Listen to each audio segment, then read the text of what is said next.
I know.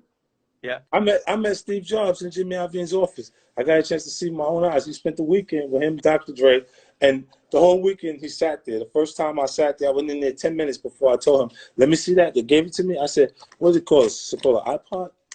How many songs you said this whole? You think you can sell an iPod? I can sell an iPod.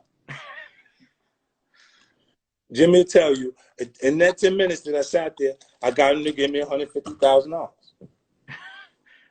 Right there. As soon as we sat in there, because the first time this Apple did product placement in anything, any music video, was PIMP. You see me get up with Is the that true? $150,000 again. But and that was the cameo.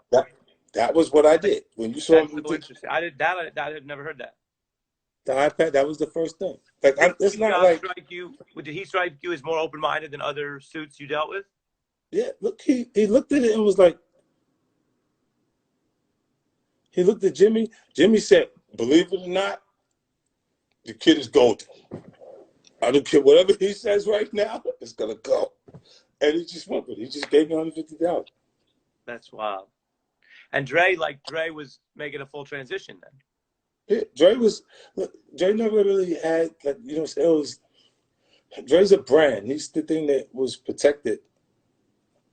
Jimmy felt safe with Dre because Dre could actually. He was like the magic that we had. Always, but like I'm saying, I would go collect and build my whole record. You have to see how rich the kid said how long it take for me to make that record. Mm-hmm. It's just make new music, make music, make music. Don't make an album. Make music. Right. Just keep making music, keep making music, keep making music. And then you're going to find something that you like better than the other stuff. Like you'll put that to the side. Put that to the side. Well, And then first of go, all, Rich has his new songs apply to you as well because he talks about the money gets stuck together, yeah. and that could apply to 50. I'm gonna read you another quote here that's relevant to all of this because the other thing is about you. People know, even people who don't follow all your music, people know about 50 Cent, that you're gonna call it like you see it. You Yeah. don't care about offending people. No. So you do that with some sacred cows here. I'm reading in the Evolve or Die section, and you write, Mm-hmm. and again, I say this like a radio reset, Ari Melber here with 50 Cent, reading the book. You say, even though you were successful within music, you said basically you saw that we're Yeah. gonna cut into the profits. Same way we just had macro pandemic change people's career Everything. prospects. Yeah. And you write, quote, and obviously you wrote this, I mean, everybody knows this, but you wrote this Uh-huh. before the pandemic, but it's, Mm-hmm. I think people listening right now might think, okay, you write, instead of waiting for the inevitable axe to drop, I, I decided to beat Interscope to the punch. You set up a meeting with, and you tell them, quote, you guys aren't in the music business anymore, really. I'll be No. better off independent. I'm going to go into movies and television. Television. And Jimmy asks, oh, you want to do both? And you say, it would have been easy to feel, quote, resentful in the moment. Jimmy wasn't my boss. He was my. Now, I could have taken a moment to ask why, despite all that success, Right. he hadn't always had my back. Why hadn't he done more to support me? But I was already focused on the future, a future that would find me becoming very involved successfully in film and TV. And you write that he pivoted as well. People know that with Dr. Dre. Yeah. The beast. Oh, look, Joe Budden with 3 laughing emojis. Shout out to Joe Budden. And let's get Joe Budden Fitz in here as well, if we can. But 50, walk us through that. You were successful, Jimmy's successful, and yet you both Yeah. are pivoting because you couldn't beat necessarily super macro trends that were going to drain music business of profit. Yeah. Like I already created with vitamin water, with RBK, like the sneakers, unit clothing. Like we were averaging about 80 million a year in sales with unit clothing. The sneaker business we did. This was Paul Fineman's response to losing the bid war for LeBron James. When you have when LeBron gets 110, there's 80. The competitor that was bidding for it has 80 or 90 around. And then following that, Paul's response was to do lifestyle branding with G-Unit sneakers and Sean Carter and Daddy Yankee and some different things. And we did really well. Like we traveled everywhere. It felt like when the concert was coming, you see a spike in sales and things everywhere we went. And then when Jimmy went to in the Beats, I looked at it like Russell Simmons going into urban clothing. following Russell Simmons going to Urban Clothing, you saw Rockaway, Sean John, you saw Apple Bottom, Nelly with Apple Bottom, Willie Esco, Nas, everybody had something that was in Urban Clothing because he showed us that it could actually be a big business away from big merchandise being sold. Like it can be an actual brand. And then from there, it was cool. Like I didn't look at SMS Audio like it was making me a direct competitor to the company I'm still signed to. Mm-hmm. You know, like when I was in the office talking to Jimmy at that point, I had delivered a record with me, Eminem, and Adam Levine. Okay. At that point, shout out Maroon 5. At that point, Adam Levine hadn't had a record that wasn't charting number one. Eminem hadn't had a record that wasn't charting number one, and I didn't have issues at radio at that point. The song, like, we got to the point, at that point, the radio department was telling me, you know, we're going to have to, like, they didn't know what to do or what to say to me because they couldn't say anything that would make sense to me, knowing that I know.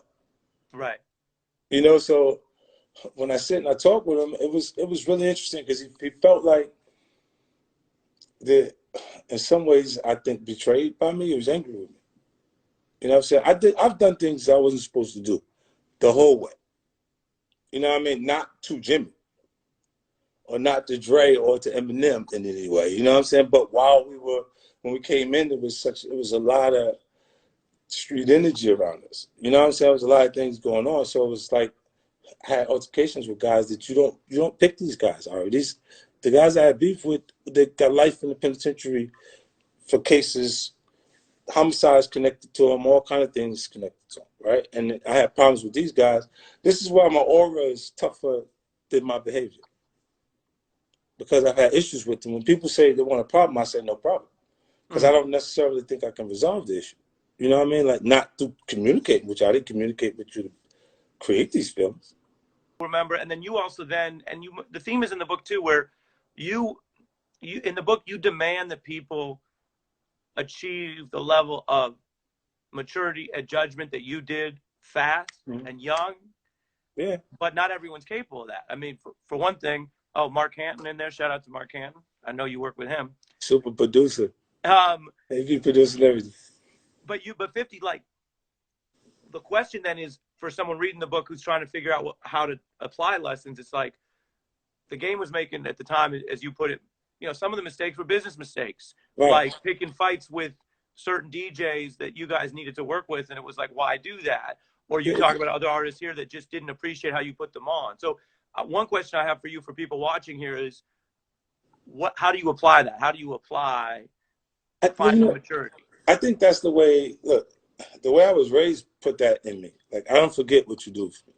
If a person do something for me, I'm like, yo, that's, like, I kind of owe him. Regardlessly, I feel that way. Like, this is why you never hear me have anything negative to say about him. Eminem. Or Dre, because the opportunity wasn't there without them being there. Like, at that point, he was selling 22 million copies on Marshall Mathers LP. You know what people want to do when you're selling 22 million? Whatever you want to do. That's what the fuck they want to do. In the music business, you sell 22 million copies, and everybody wants to do what you want to do. Trust that. And that's how that came together that way. And you look, it went for me, even Dre, I told Dre in the studio, I said, yo, Jimmy don't like me. He said, why you say that? I said, because he said it to me. He said, he said it? Jimmy Iovine said that to you? Yeah, he did. He did. Now look, he didn't like you, or he didn't like the risk factor of what might be around you? He just didn't like, at that point, he didn't like me. He was feeling like I was a direct competitor and could be a problem for Beats. Because his new priority was Beats, and it was like, here's the perfect example. I'll show you right now. Look. Show and tell. Here's your recording budget. No, look. Here's your recording budget. Here's your recording budget if you put Beats in it. You see what I'm saying? So it's like, You could here give them that piece and tell them here put this and you get this if you put beats in it. This is why everyone had it.